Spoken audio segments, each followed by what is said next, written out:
What's up, guys? This is Josh from Casket Comics again. Welcome to my weekly comics for May 8th, 2024. Let's get right into it, guys. First, we're going to start out with DC Comics, which we do. We have actually have no Marvel this week, funny enough. Sad. But we do have DC. So, starting out with The Boy Wonder #1. Pretty much picks up with a hostage talking to his captor in a warehouse in Lower Gotham, and the captor is telling a story about a prince raised by a demon king, and it pretty much, like, as the story develops, you realize the story is obviously about Damian Wayne and what he's gone through, and it's kind of telling Damian's story of coming into his own as Batman's Robin. It's a very cool story. It starts out a little weird because it's drawn very like high fantasy fairy tale style almost, but the more you get into it, the more you realize like this hostage is telling the story, and so it feels like a fairy tale almost. So it's really good. The art suits it very well once it gets into it, but it's definitely a really fun read, and it leaves you hanging. Obviously, you have more issues of it. It's just issue 1. I'll go ahead and get into some of that art real quick for it, since it is, like I said, very fairy tale-ish. Which, like I said, you kind of just pick up in Lower Gotham with this hostage telling the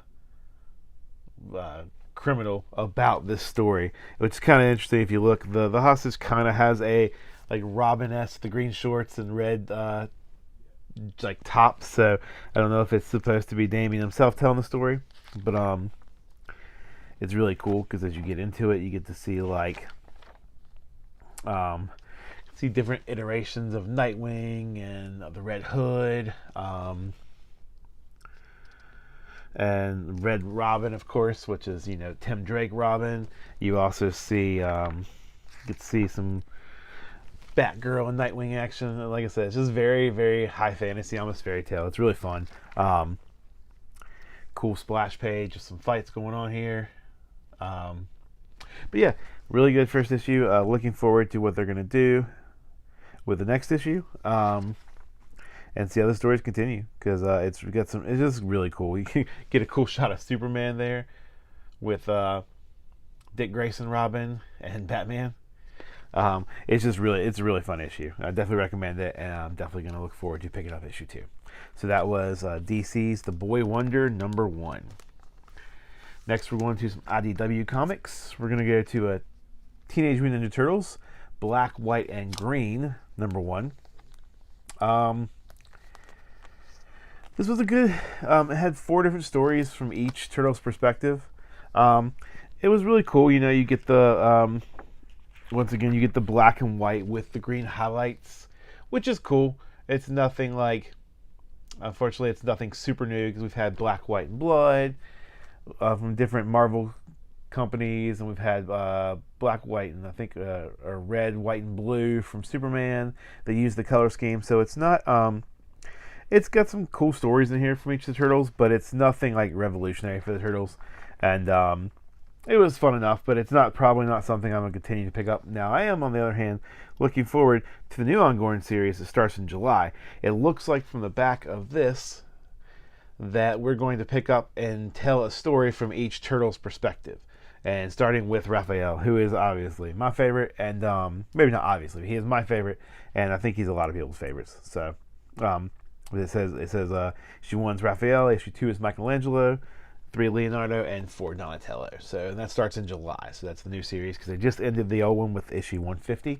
So looking forward to that. So but yeah, this one, okay read. If you're a big Turtles fan, probably could get into it, but just not my thing, but decent. So that's Teenage Mutant Ninja Turtles, Black, White, and Green #1 from IDW. Continuing with IDW, we have the finale issue 6 of Beneath the Trees Where No One Sees. It's just a fun finale full of blood and dead bodies. That's really how I described it in my notes. And what would you expect from this comic, right? Solid finish with mostly all the stories tied up, but they left just a little bit of open for a sequel if they wanted to. You know, it's pretty much just after Sam's Vision Quest in issue 5. This is kind of Sam's revenge in issue 6. I won't say too much. Don't want to show too much either to reveal it, but I'll give you still a page from it. There's the opening page. Still just a fun, solid issue. I think it was a good 6-issue run. It's one of those where I would be fine if they decided not to do anymore. I think it was a good, solid run. But if they do more, you know, I'll definitely give it a shot. It was fun. So that was Beneath the Trees Where No One Sees, number 6 from IDW. All right. Moving into Image Comics, we have Energon Universe Special 2024 number 1, or 2024 Special number 1. This, funny enough, I'll show you. Actually, let's do it this way. So this is the free Comic Book Day Energon Universe 2024 Special. This is the, remember, free Comic Book Day, free. This is the Energon Universe Special number 1 that dropped today for $3.99, so $4. It's the exact same book. I don't know what else to say. It's cool. You still get some, you still get some stories. It's a recap from Void Rivals, Transformers, Cobra Commander, and leading into more of the G.I. Joe characters for the G.I. Joe universe getting formed. But it is kind of, I don't know. There's just I went through page by page, and literally these are the same book. This one was free on Saturday. This one's $4 today. So, yeah. Comic companies are their best. What can you say? I do hate to bash on it too hard because I think the Energon Universe has been one of the best things. At least Transformers for me has been one of the best titles going on right now. But yeah, I mean, I need a big question mark with my graphics here, right here on both sides for all concerned, because this is just kind of insane to release a comic to people and then release the same thing like 4 days later for money. So it's just kind of wild to me. Different covers, I guess, if that's your thing. If you're a big different cover collector, so that's cool. I bought it obviously not knowing. I had heard the rumors that it was the same, but wasn't sure. So obviously I wanted to give it a shot, and it was the same. So yeah, so I mean, I still recommend, I guess, picking up if you can get a hold of the free Comic Book Day issue. It does have some stuff. I think they're really mainly just previews from upcoming issues, so they could even be panels from issues that you'll get later on down the road. So unless you're just a huge collector of this stuff, this might not be something that you're interested in or even really need. So yeah, so Energon Universe 2024 Special number 1 from Image Comics. Let's see, next we have, now going on to the highlight of Image Comics, we have Transformers number 8. And I don't know what else to say. This continues to be one of the best stories out there. We get more flashbacks to Cybertron, as well as some further pushing Carly's story and the Decepticon stories. We get a Megatron name drop finally, so I'm sure he's coming soon. But yeah, and as always, even though Daniel Warren Johnson has just taken over writing and left the art to Jorge Corona, it is still great. I mean, I really have not even noticed. I actually think Jorge's art is a bit less chaotic, even in the fights and stuff, than Daniel Warren Johnson's. Not bashing his, because I think it was great. Like, to take on writing and drawing duties yourself is a huge leap, and he did amazing. So, but really still just loving, Carly's character is a super interesting story arc. Spike is kind of to the wayside right now, but it's to be expected with what he went through. You still have Optimus having flashes of Spike's father's memories, which, plays more into what happened when Spike's dad entered Optimus's Matrix. So we just had Spark. So yeah, good issue. Has some, not really a cliffhanger, but still just leaves you wanting the next issue. So, this has been every issue of the story. I've finished waiting for the next issue. So I'll continue to do that. Really excited. HeroCon this year, I get to meet Daniel Warren Johnson, hopefully, if his line is not 7 miles long. This has been one of the best comics of the year from a lot of people, so I could expect his line to be long. Hopefully I can get some of these signed. It'll be really cool. Super excited about it. But yeah, so that is Transformers number 8 from Image Comics. Moving on to our last Image comic today, we have The Last Mermaid #3. This one pretty much picks up with our hero battling this giant sea beast, and but towards the end, she has help from a mysterious friend or foe. We don't know. So that's the interesting part. So like, it's really cool. They have this little previously page here, and spoilers if you have not read issue 2. So apologies if you have. Cut the next 30 seconds off. So the end of issue 2, our mermaid protagonist friend Lottie, the little axolotl, was eaten by this giant monster, and so like it was a pretty crushing blow. Like this thing was super cute. You loved it in those first 2 issues, so to have that happen at the end of the second issue was crushing. Thankfully, our heroine has this awesome like power to make giant claws, and she slices the fish, the giant monster, causing it to let go of her little axolotl friend Lottie. So Lottie is not dead. Most important thing about this book. Now, once again, continues to have some awesome art. Just the usage of everything. This is really awesome, from like black to a little bit light to her in her mech suit. Like this is one of the coolest drawn stories that I've seen probably this year. I love the art. I love the use. Like look at the splash page. I love the use of storytelling through the comic, and a lot less, a lot less just having to read it. Not that I'm have a problem with reading it, but like, these are comic books. They're told. The story should be told through the art, in my opinion. Another highlight of that is Peach Momoko's Ultimate X-Men. Even though it's not been a lot of people's favorite, and it's slowly getting the X-Men story out. I like just the use through, like I said, the story through the comic like this. So it's really awesome. Great issue. Leaves you hanging. Looking forward to issue 3. So, and obviously we have a new foe or villain. The person does help her, so you would think hero, but that person gets put in a bad situation, and she pretty much is forced with a choice of, do I help him or do I move on and protect myself like I've been doing in my life? So yeah, really good issue. Looking forward to #4. So I think issue 4, I do not think it's the last issue. Don't know how long this run is, but it's just been really a blast so far. Still $3.99, which is awesome. Good price point. Yeah, so Image's The Last Mermaid #3. Great comic.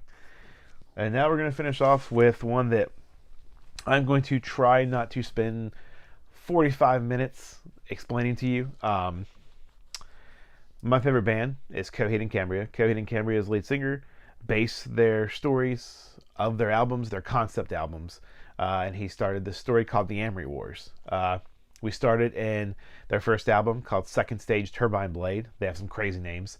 It continued into In Keeping Secrets of Silent Earth 3. Went to Good Apollo 1. And now we are into Amory Wars #1 for Good Apollo, Volume 2, No World for Tomorrow. This is the final story in this Amory Wars saga that the lead singer for the band has wrote. They've been awesome stories. I think almost every album has been about 10 issues. And the album for this story came out in 2010. So you're looking at 14 years of unanswered stories for a lot of fans who have really been into their work. I mean, we've had prequel stories since then. We've had a sequel story that technically, even though this is the last story of this series, we've picked up in a new series and gotten, obviously it takes place years in the future, so we still don't know what happens at the end of this yet. So obviously there's lyrics to break down and stuff that you could try to dissect, but until you get the full written word, you just don't know. So it's really cool. So this is issue 1. Pretty much it tosses you right in the story. I would definitely recommend reading the other 3. You can get those all in graphic novel form off wherever your local comic shop, Amazon, wherever you find that's easier for you and cheaper for you to get it. But yeah, it's really great. This one pretty much picks up with the character Claudio. Same, the lead singer based a lot of his personal life. He hid it in the story, so the main character is his name. So but it picks up So Claudio continues his journey with Chase, who is another character who, if you read the other books, you know who she is. Trying to decide what is next. Like, what does he do now that he's lost the love of his life? And the main villain, Wilhelm Ryan, pretty much continues his plan to control all of Heaven's Fence, which is the universe they're in. The art is awesome. I really enjoy it. There's a cool splash page right here of House Atlantic, which is the villain's lair, pretty much. Get a cool shot of the villain, and this story has some lore, man. Like, that's what I was saying. You could go into 40 minutes of just there's the main villain, Wilhelm Ryan. That you could just go into so much lore with the story, because they've based, there's graphic novel, or there's comic books, there's coffee table books, there's, like I said, there's prequel stories, sequel stories. You have when they did one of their prequel stories, he actually released a full 300-page novel, like book, telling that prequel story. So this is the only one. No World for Tomorrow is one of the only ones that we've gotten. Now that the other ones have comics, that we didn't get a story for outright. We have ideas because of lyrics, like I said, but nobody really knows how the story goes or is going to end. So it's really cool to see what's going to happen. So I'll show you some more pages here. We get here's a page of the main character Claudio with Chase. Also, just, it's popped up there. I got the regular and the variant cover for this one. Just great art, like I said, all around. Really cool story. Really good start into the last 10-issue run to finish this saga. So, looking forward, just really cool art in this thing. Looking forward to finishing this. And like I said, I would just kind of, I could spend the next forever gushing about this, because they're one of my favorite bands. It's one of my favorite stories. To me personally, I feel like other people would agree if they got into it and read it like I have. This story, sci-fi wise, could probably rival Star Wars. Like, as far as just, I think when a lot of people think of sci-fi epic story, we think Star Wars for our generation, or for this last couple generations.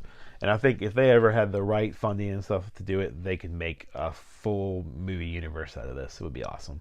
But yeah, for now, obviously, I'm just happy reading the comics and getting hopefully the end of the story here until we pick up with their next album. Currently, they're working on a pentology, which is 5 albums worth of story.